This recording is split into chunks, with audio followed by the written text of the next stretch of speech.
많은 한국인들이 베트남에 입국할 때 물갈이, 위생 문제 등을 걱정하는 사람들이 많습니다. 그래서 이러한 응급 상황을 대비해 상비약을 챙겨가는 사람들도 주변에서 흔하게 볼 수 있습니다. 그러나 베트남에 입국 후 사전에 대비하지 못한 다른 이유에 의해서 약국이나 병원을 찾아야 할 때 아무런 대처 방법을 모르고 있다면 굉장히 불편한 상황을 겪게 될 수도 있는데요. 베트남 약국은 한국과 다르게 진단서 없이 구매할 수 있는 약의 종류가 많기 때문에 약국에서 손쉽게 약을 구매할 수 있지만 한국인들은 베트남 병원을 내원할 때 어떤 병원으로 가야 하는지 모르는 경우가 많습니다. 그래서 오늘은 베트남의 약국과 병원에 대한 정보를 알려드리도록 하겠습니다.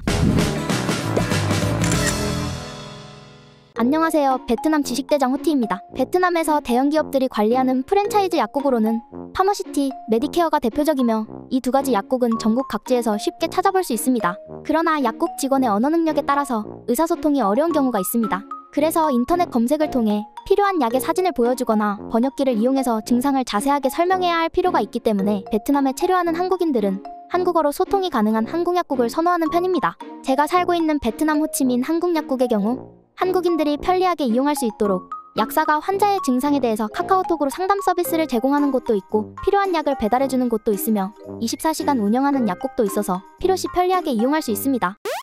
환자의 증상이 비교적 가벼운 경우에는 약국의 처방을 받아 해결될 수 있지만 증상이 심하거나 치료 또는 수술을 받아야 하는 경우에는 병원을 내원해야 합니다. 그렇다면 베트남에서 병원을 선택할 때 어떤 기준으로 판단해야 할까요? 먼저 베트남 로컬 병원은 가격 면에서 저렴하다는 장점이 있지만 의사소통에 불편함이 있을 수 있습니다. 특히 베트남 국립종합병원의 경우 병원 진료 대기자가 많은 편이어서 비교적 긴 대기 시간을 가져야 할 수 있으며 환자 및 보호자들의 엄청난 인파로 인해 불편함을 겪을 수 있습니다. 그래서 의사소통에 불편함이 있더라도 베트남 로컬 병원에서 진료를 비교적 저렴하게 받고 싶으신 분들은 국제병원보다는 저렴하고 국립종합병원과 비교하면 크게 비싸지 않은 상급시설의 사설병원을 이용하는 방법이 있습니다. 하지만 베트남어가 가능하거나 통역을 도와줄 수 있는 지인과 함께 방문하는 것이 좋을 것 같네요. 사실 한국의 의료 수준은 이미 해외에도 널리 알려져 있을 정도로 유명하기 때문에 한국인들이 가장 선호하는 병원은 한국 의사와 간호사가 있는 한인병원입니다. 무엇보다도 환자와 의사 사이의 의사소통이 원만하게 이루어질 수 있기 때문에 외국인 의사에게 진찰받는 것과 비교하면 비교적 심리적인 안정감을 느낄 수 있고 환자가 자신의 몸 상태를 의사에게 정확하게 전달할 수 있다는 장점이 있습니다.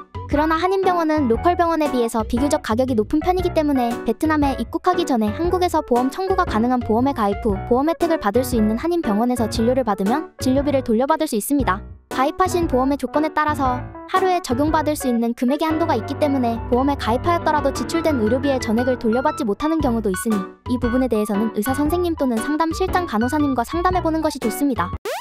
마지막으로 국제병원은 기본적으로 영어로 의사소통이 가능하고 다양한 국적의 의사들이 환자들을 진료하는데 외국인뿐만 아니라 베트남인들도 많이 이용한다고 합니다. 그리고 국제병원은 고급 의료시설을 갖추고 있고 진료를 잘한다고 알려져 있어서 베트남 로컬 병원과 한국 병원에 비하면 비교적 비용은 높은 편이지만 다른 병원에서는 진행할 수 없는 큰 수술을 국제병원에서는 할 수 있다고 합니다. 국제병원마다 진료 과목과 운영시간이 다소 차이가 있고 보험 혜택을 받을 수 없는 병원도 있으니 호치민 국제병원의 자세한 정보가 필요하신 분께서는 영상 하단에 기재되어 있는 호티 웹사이트를 참고해주세요. 지금까지 베트남에서 갑자기 아플 때 찾게 될 약국과 병원에 대해서 알아보았는데요. 병원을 내원하는 일이 없는 게 좋겠지만 자신뿐만이 아니라 가족과 지인에게 일어날 수도 있는 상황에 대비하여 미리 숙지해두시고 다음 편 영상에서는 응급 상황과 긴급 상황에 대한 정보에 대해서 알려드리겠습니다. 오늘 영상이 유익하셨다면 구독과 좋아요, 알림 설정을 눌러주세요. 호치민에 관련된 정보를 실시간으로 빠르게 답변 받아보고 싶으시다면 영상 하단 설명란에 있는 카카오톡 오픈 채팅방 호치민 뭐든지 물어봐 호티에 입장하셔서 질문을 남겨주세요. 또한 은행정보, 병원정보, 실시간 환율정보 등 다양한 생활정보를 한방에 모아놓은 호티 웹사이트를 통해서도 유익한 정보를 받아볼 수 있습니다.